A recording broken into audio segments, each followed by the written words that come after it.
my name is Emily Fang, and this is my pitch. Every year, the rotting carcasses of 10,000 tortured dogs are feasted upon by a small group of Chinese people. We call it inhumane. They call it a dog festival. Every year, the rotting carcasses of 46 million turkeys are feasted upon by the general American population. We call it Thanksgiving. Vegans call it inhumane. Their thinking, however, we paint as too idealized to be in this realistic world. We need protein, and we get it from animal products, right? What the animal agriculture industry does not want you knowing, however, is that calorie for calorie, broccoli has more protein than beef. Not to mention, even if this were not the case, the fact that the Americans are so obsessed with the third world disease, kwashiorkor, that means protein deficiency, by the way, is in direct conflict with the number one cause of death in Americans today, heart disease. What causes this? Given the opportunity, I, Emily Fang, would be honored to offer a small window into the corruption that causes this unfortunate consequence. Thank you for listening. My name is Barbara Bernstein, and this is my pitch. So I'm a salsa teacher, and I specialize in a group form of salsa done by couples in a circle, and they're all moving in synchrony, doing the same moves. It's exhilarating, great fun.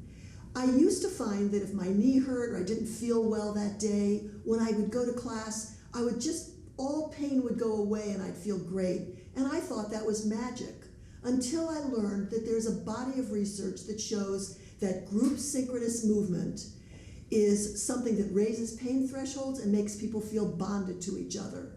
And I can attest to this because the students in my class pretty much always become friends.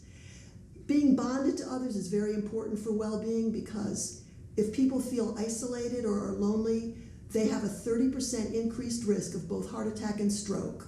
So this is the cheapest and most enjoyable medical intervention that you can find. And if you don't like to dance, no problem. You can get this effect by walking in sync with other people, choral singing, even clapping in rhythm. So let's give it a go. Let's clap 1, 2, 3. 5, 6, 7. Everyone. 1, 2, 3, 5, 6, 7. 1, 2, 3, 5, 6, 7. Thank you. Hi, I'm Swati Young, and this is my pitch. Close your eyes and imagine the year 2030. Do you see flying cars? Do you see walking, talking robots? And if you're like me, do you see a robot doing your laundry? We use technology every day today, and most of these technologies have artificial intelligence applications. And for the most part, they're very, very useful to us. The GPS, Maps, Amazon, Netflix, Alexa, etc., have AI embedded in them and are useful. But on the other hand, there are other news stories. Say an intelligent robot going rogue in 24 hours. And discriminatory recruitment tools, as well as autonomous vehicles hitting pedestrians. So what can we do about it? I think we should raise our hands and get involved about the ethical implications of AI. We should get involved in AI policy and regulation. We should collectively bring a lot of disciplines together, like neuroscience and psychology, to have this conversation. Because there is a thin line between the bleak future and singularity moment. And the time to act is now, to pave the way for our future generations. Thank you. Glaucoma is the second leading cause of irreversible blindness worldwide, affecting over 60 million people, 12 million of which live in India. Yet, its escalation can easily be prevented if detected early on. Those living in rural settings don't have access to the same kind of healthcare infrastructure and resources that we've come to take for granted. Near 70% of India lives in villages that can be miles away from large cities. Thus, if people cannot seek out eye care, it is imperative we bring it to them. Arvind Eye Hospitals in South India has worked off that exact philosophy and served over 40 million people so far. One of their unique innovations is the Eye Camp, in which doctors take a day off to go to a local village and screen its population, ranging anywhere from 500 to over 5,000 people for different eye diseases. Screening people at such a large scale requires camps to be efficient and effective. Right now, specialized ophthalmologists are forced to choose between helping patients at a base hospital and attending eye camps. Finally, Additionally, with the use of machine learning, which I created a machine learning model in which people can basically diagnose glaucoma by looking at fundus images of the eye.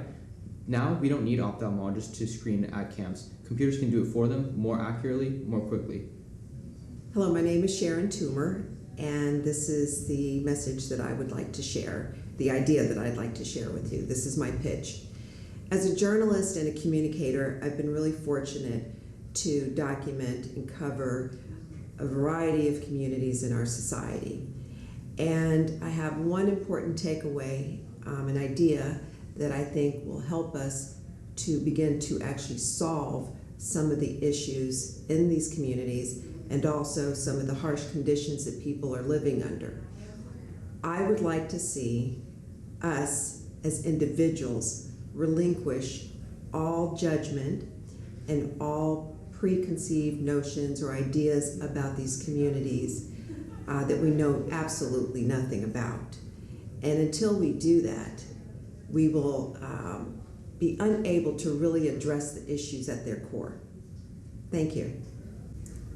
Hello, my name is Phil Wilkerson, and this is my pitch.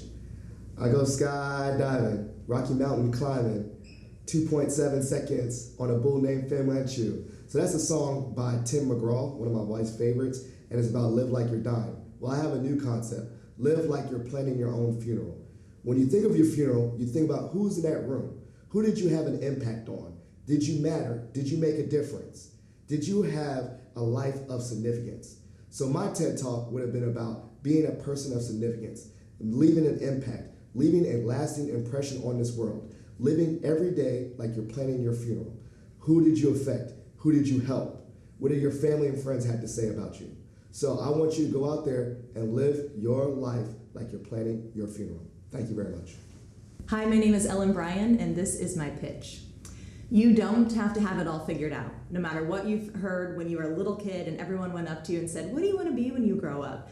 You don't have to know what's coming down your path. You might be an A and you see Z, where you want to end up, your goals and your dreams. You don't have to know B, C, D, E, F, everything to get you to your goals. There's also this part called life, where life can throw anything at you. My sister was my hero. She was 17 years old. She was heading into her senior year of high school. She was the captain of the golf team, the president of the National Honor Society, ranked 3rd in her class. She also worked at a golf course, and she walked out onto that golf course after a storm had just passed through the area. Blue skies, no longer raining, and she was struck by lightning. When she was struck by lightning, she went into cardiac arrest, and she now has an anoxic brain injury. It'll be 19 years this summer since she was struck by lightning, and today, she's still with us. She's with my parents, but she's not been able to move or speak since. Life happens and other possibilities. You don't have to have it all figured out.